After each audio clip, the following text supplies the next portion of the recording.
Okay, सो आज हम बात करेंगे, हम अगर डिफिकल्ट फ्लेबोटॉमी होता है, अगर हमें वेन दिख नहीं रही है तो उस वेन को हम कैसे आइडेंटिफाई करेंगे।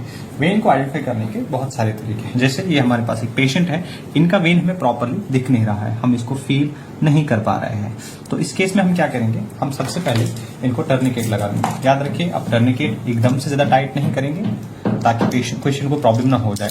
तो अब इतना रखेंगे, पेशेंट से पूछेंगे पेन तो नहीं हो रहा, ज्यादा टाइट तो नहीं है, पेशेंट ने कहा नहीं, ठीक है। इनका फिस्ट बनवाएंगे, ठीक है। अब इसको वेन को हम आइडेंटिफाई करने की कोशिश करेंगे। अभी हम देखेंगे वेन को आइडेंटिफाई करने के 2-3 तरीके हैं। एक, हम ये देखेंगे क्या हमें वेन दिख रही है, अभी हमें वेन यहाँ पे आइडेंटिफाई नहीं हो रही है, हम इसको फील नहीं कर पा रहे हैं। दूसरा तरीका ये है कि हम पेशेंट के हाथ को ऐसे मोड़ेंगे।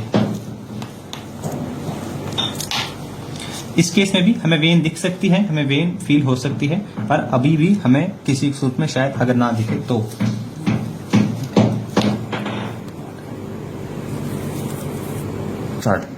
अगर आपको इन 2 तरीकों से वेन नहीं दिखती है तो हमारे पास एक और तरीका है जिस तरीके से हमें वेन देखना होता है।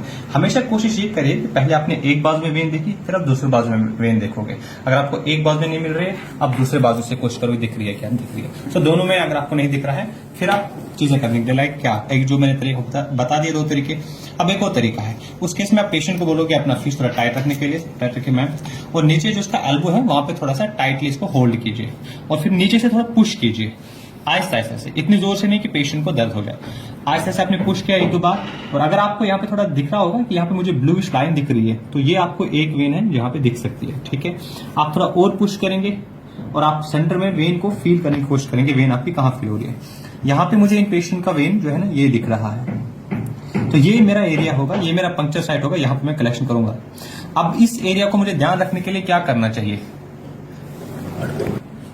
अब ये वाला एरिया है, ये वाला एरिया जहां पे मुझे वेन दिखी है, अब ये मुझे एरिया ध्यान रहे तो मैं क्या करूंगा, ये मेरी नीडल का कैप है, तो मैं इस कैप से इस पे थोड़ा सा पुश करूंगा। इतना पुश नहीं करूंगा पेशेंट को पेन हो जाए, थोड़ा सा पुश करूंगा ताकि यहाँ पे एक निशान सा लग जाए। ये निशान है क्योंकि अब मुझे इसी निशान पे ब्लड कलेक्शन करना है। तो मैंने सैनिटाइजर डिसइंफेक्टेड कॉटन स्वैब लिया डिसइंफेक्शन के लिए, तो मैं इसको इनवर्ड्स आउटवर्ड्स को डिसइंफेक्ट करूंगा, फिर यहां से मैं नीडल को प्रिक करके इनका ब्लड कलेक्शन करूंगा।